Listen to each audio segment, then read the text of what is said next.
Very good morning to all of you. Myself Manoj Kumar Sharma, +1 commerce section के accountancy subject की इस online class में आपका स्वागत है.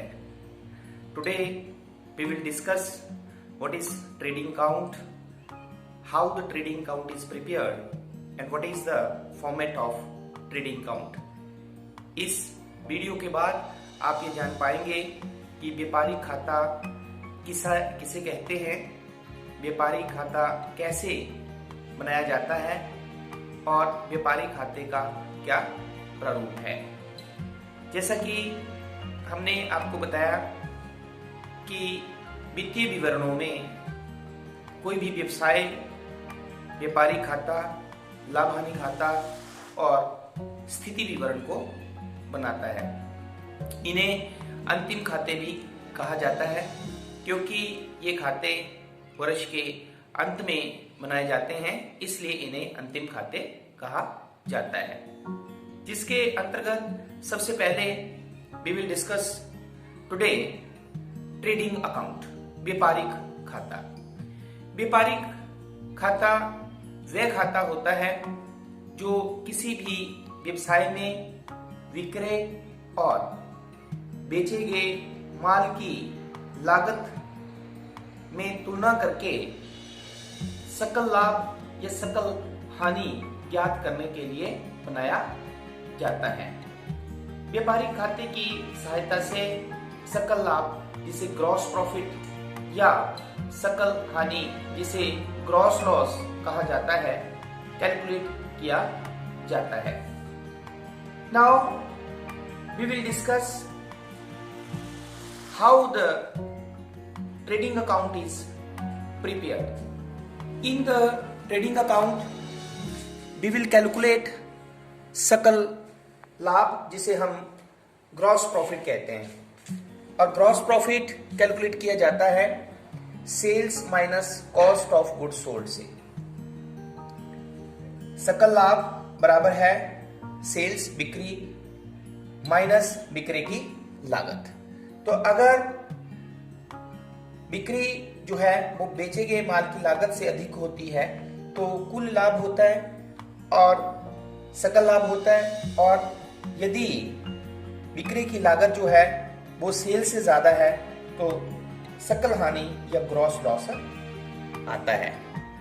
अब ये कॉस्ट ऑफ गुड्स सोल्ड जिसे शॉर्ट में COGS भी कहते हैं, COGS, cost of goods sold. How the cost of goods sold is calculated, जिसे हम बिक्री की लागत या बेचे गए माल की लागत कहते हैं. इसे हम कैसे कैलकुलेट करते हैं, इसका फॉर्मूला हमारे पास है ओपनिंग स्टॉक प्रारंभिक रहतिया प्लस परचेजेस क्रय प्लस प्रत्यक्ष व्यय direct expenses minus closing stock अंतिम रहतिया. अब इस फार्मूले को आप व्यापारिक खाते के फॉर्मेट की सहायता से जो है वो आसानी से समझ सकते हैं. Now I will tell you the format of trading account जिसे हम व्यापारिक खाता कहते हैं. तो सबसे पहले we will write at the top trading account for the year ended लिखेंगे. Then it has T format. All you know that T format. T format का मतलब होता है कि हर अकाउंट का टी फॉर्मेट होना. टी फॉर्मेट का मतलब है the left hand side is debit side, इसलिए हम लेफ्ट हैंड साइड में DR वर्ड लिखते हैं. Then credit side, right hand side is a credit side. ठीक है, तो लेफ्ट हैंड साइड में भी हमारे पास दो कॉलम्स होते हैं. Number 1 is particular, the second one is amount. ठीक है, then in the credit side also particulars and amount means particulars means PA, amount means A, और इस तरफ भी particulars and A, PA. तो शॉर्ट में अगर आप इसको याद रखना चाहें तो आप याद कर सकते हैं PA means पापा, तो मतलब भूलेगा नहीं. इस हिसाब से आपको particulars amount. अब ट्रेडिंग अकाउंट में सबसे पहले जो है जो हम आइटम लिखते हैं दैट इज ओपनिंग स्टॉक. ठीक है, अब ओपनिंग स्टॉक क्या होता है? किसी भी व्यवसाय में वर्ष के प्रारंभ में जो पिछले वर्ष का अनबिका हुआ माल होता है उसे हम उसका ओपनिंग स्टॉक कहते हैं। तो सबसे फर्स्ट आइटम जो ट्रेडिंग अकाउंट में सबसे पहली आइटम आती है that is opening stock. Next is purchase. Purchase का मतलब होता है क्रय करना। तो जो भी वस्तुएं क्रय की गई हैं वो चाहे नगद क्रय की गई हैं या उधार क्रय की गई हैं, दोनों को लिखा जाता है। लेकिन आपने एक बात ध्यान रखनी है कि अगर कोई परचेज रिटर्न है, ठीक है, तो उसे इसमें से माइनस कर दिया जाता है। परचेज रिटर्न को रिटर्न आउटवर्ड भी कहते हैं। क्लियर? ये आपने यहाँ पे क्लियर कर लेना है कि परचेज रिटर्न को सेकेंडली और नाम से भी जाना जाता है, रिटर्न आउटवर्ड। ठीक है, तो टोटल परचेज में से परचेज रिटर्न को माइनस करके जो अमाउंट आता है वो आपने आउटर कॉलम में लिखना है। Next is wages. अब ये देखो, ये मैंने एरो लगाया है, दैट इज डायरेक्ट एक्सपेंसेस। अभी आपने फार्मूला जो पढ़ा था, opening stock plus purchase plus direct expenses. तो मैं आपको क्लियर करना चाहता हूं कि प्रत्यक्ष व्यय जो है वो कौन से व्यय होते हैं। ऐसे सभी व्यय जो व्यापारिक स्थान तक वस्तुओं को लाने या कच्चे माल को पक्के माल में परिवर्तित करने या उसे बिक्री योग्य बनाने के लिए किए जाते हैं, उन सभी व्ययों को प्रत्यक्ष व्यय कहते हैं। अब ये सभी हमारे पास डायरेक्ट एक्सपेंसेस हैं। ठीक है, direct expenses are the expenses which are spent on the purchase of raw material and converting the raw material into finished goods. सबसे पहले हमारे पास है वेजेस, मजदूरी। तो मजदूरी जो है वो किसी भी वस्तु को मंगवाने तथा बिक्री योग्य बनाने के लिए जो है वो दी जाती है। तो मजदूरी जो है वो एक डायरेक्ट एक्सपेंसेस होता है, इसीलिए जो है इसे व्यापारिक खाते के डेबिट साइड में लिखा जाता है।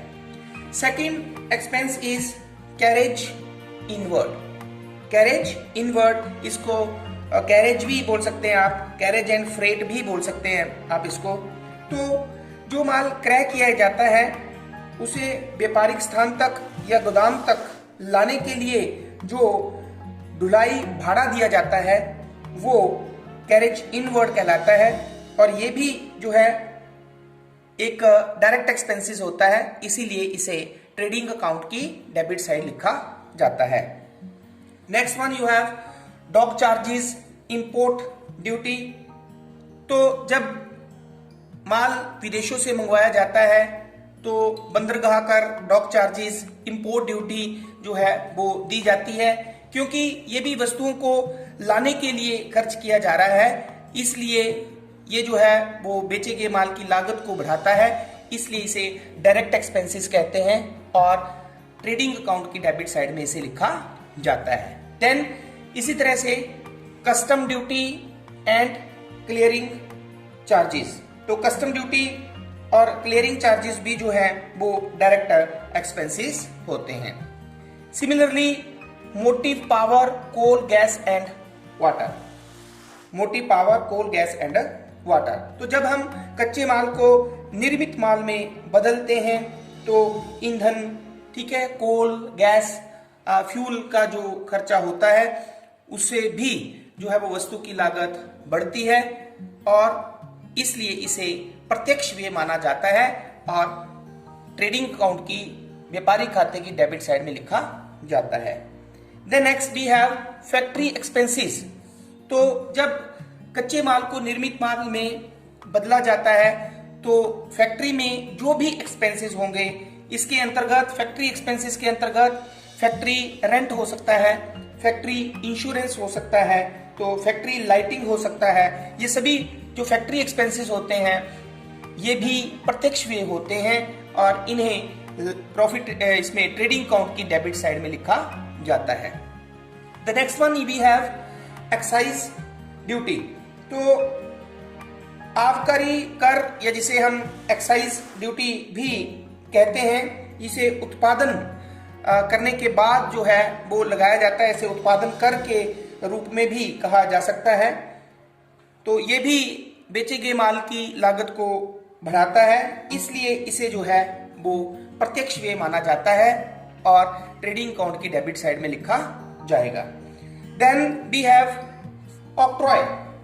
चुंगी जो है, तो जब माल को एक नगर से दूसरे नगर में लाया जाता है तो चुंगी दी जाती है।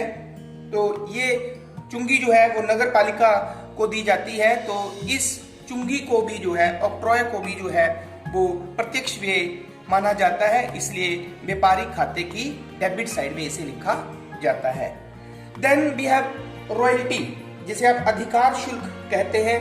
तो जो रॉयल्टी है वो किसी भी पेटेंट के ऑनर को या पुस्तक के लेखक को या किसी खान के माइन, जो गोल्ड माइंस हैं, ऑयल वेल्स हैं, उनके मालिक को जो है वो उनकी संपत्ति को निकालने के लिए, प्रयोग करने के लिए दी जाती है। तो ये भी एक प्रत्यक्ष व्यय होता है, इसलिए जो है इसे भी व्यापारिक खाते के डेबिट साइड में लिखा जाता है।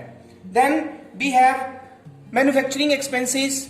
तो कारखाने में प्रयोग की जाने वाली सभी वस्तुएं, जिसमें तेल जो है वो रस्सी, साबुन, जो भी वहां पे कच्चे माल को निर्मित माल में बदलने के लिए जो है वो खर्चा हो रहा है एक फैक्ट्री में, वो मैन्युफैक्चरिंग एक्सपेंसेस में आता है। वो भी हमारे पास जो है वो प्रत्यक्ष व्यय आते हैं, इसलिए उन्हें भी व्यापारिक खाते की डेबिट साइड में लिखा जाता है। देन व्यापारिक खाते की ट्रेडिंग साइड की क्रेडिट साइड में students we have only two items. The first one is sale. तो सेल के अंतर्गत जो है वो नगद विक्रय या उधार विक्रय दोनों को शामिल किया जाता है। तो कुल सेल में से, टोटल सेल में से जो है वो सेल्स रिटर्न अगर कोई हुई है, किसी कारण से गुड्स वापिस आई हैं, तो उसे हम माइनस कर देते हैं। ध्यान रखना है यहाँ पे, सेल्स टर्न को रिटर्न इनवर्ड भी कहते हैं। देखो, परचेज टर्न को रिटर्न आउटवर्ड और सेल्स टर्न को रिटर्न इनवर्ड कहा जाता है। तो अगर सेल्स टर्न हुई है, सेल्स वापिस आई है, तो उसे हम माइनस कर देंगे और जो नेट अमाउंट है उसे हम आउटर कॉलम में लिखेंगे। And the second one we have closing stock. The second item जो ट्रेडिंग अकाउंट में आती है that is a closing stock. तो क्लोजिंग स्टॉक जो है वो वर्ष के अंत में जो अनबिका हुआ माल रह जाता है वो रॉ मटेरियल के रूप में भी हो सकता है, सेमी फिनिश्ड गुड्स के रूप में भी हो सकता है, फिनिश्ड गुड्स के रूप में भी हो सकता है, तो उसे कहा जाता है। यहाँ पर आपने क्लोजिंग स्टॉक को रिकॉर्ड करते समय ये बात ध्यान में रखनी है कि अगर आपको क्लोजिंग स्टॉक की कॉस्ट प्राइस, लागत मूल्य और मार्केट प्राइस, बाजार मूल्य दोनों दिए गए हों, तो आपने जो दोनों में से कम अमाउंट है, विच एवर इज लेस, ठीक है, जो दोनों में से कम होता है उसे आपने लेना है। ये आपने जो है वो ध्यान में रखना है, ठीक है। तो इस तरह से आपने देखा कि हमारे पास जो है वो डेबिट साइड में डायरेक्ट एक्सपेंसेस, ओपनिंग स्टॉक और परचेजेस आता है, और क्रेडिट साइड में जो है वो हमारे पास जो है वो सेल्स और क्लोजिंग स्टॉक आता है, ठीक है। तो अगर हमारे पास अगर क्रेडिट साइड ज्यादा है, क्लियर, अगर हमारे पास क्रेडिट साइड ज्यादा है और डेबिट साइड कम है, तो मतलब इनकम ज्यादा है, एक्सपेंसेस कम है, तो हमारे पास ग्रॉस प्रॉफिट आता है। क्या आता है? ग्रॉस प्रॉफिट, ठीक है। लेकिन इसके अपोजिट अगर हमारे पास डेबिट साइड ज्यादा है और क्रेडिट साइड कम है, तो हमारे पास जो है वो ग्रॉस लॉस आता है। क्या आता है? Gross loss, clear. तो ये ध्यान रखना है आपने कि विच दोनों में से अगर जो है वो क्रेडिट साइड ज्यादा है, अगर डेबिट साइड कम है, मतलब इनकम ज्यादा है, एक्सपेंसेस कम है, तो हमारे पास ग्रॉस प्रॉफिट आएगा। और अगर हमारे पास डेबिट साइड एक्सपेंसेस ज्यादा है और क्रेडिट साइड हमारे पास इनकम्स कम है, तो हमारे पास लॉस कैलकुलेट होके आएगा। तो इस तरह से हमने जो है वो व्यापारिक खाता किसे कहते हैं और व्यापारिक खाते को कैसे बनाया जाता है, ये हमने आपको बताया। अब ये जो डेबिट साइड के एक्सपेंसेस हैं और जो क्रेडिट साइड में आइटम्स हैं, इनकी अगर हम क्लोजिंग एंट्रीज की बात करें बेटा, तो हमारे पास जो है वो क्लोजिंग एंट्रीज में जब हम ओपनिंग स्टॉक परचेजेस को ट्रेडिंग अकाउंट में ट्रांसफर करते हैं, तो हमारे पास जोनल एंट्री होती है trading account debit to opening stock to purchases. Similarly अगर हमारे पास डायरेक्ट एक्सपेंसेस जितने भी हैं ये इनको जब हम at the end trading account में ट्रांसफर करते हैं तो हमारे पास एंट्री होती है trading account debit to wages to carriage inward to dock charges to custom, इस तरह से। क्लियर? अगर सेल को जब हम ट्रेडिंग अकाउंट में ट्रांसफर करते हैं एट द एंड तो एंट्री होती है sales account debit to trading account, और क्लोजिंग स्टॉक को जब हम ट्रेडिंग अकाउंट में ट्रांसफर करते हैं तो हमारे पास जर्नल एंट्री होती है closing stock account debit to trading account. और अगर हमारे पास प्रॉफिट होता है तो हमारे पास जर्नल एंट्री होती है trading account debit to profit and loss account. Clear? और अगर हमारे पास लॉस होता है तो हमारे पास जर्नल एंट्री जो होती है वो होती है gross profit account debit to profit and loss account. तो इस तरह से आज की इस वीडियो में हमने आपको बताया कि व्यापारिक खाता किसे कहते हैं और व्यापारिक खाता जो है वो कैसे बनाया जाता है, डायरेक्ट एक्सपेंसेस कौन कौन से होते हैं और डायरेक्ट एक्सपेंसेस को ट्रेडिंग अकाउंट में जो है वो कैसे लिखा जाता है। तो आई होप कि ये कंसेप्ट आपको अच्छी तरह से समझ में आ गया होगा। Thank you very much.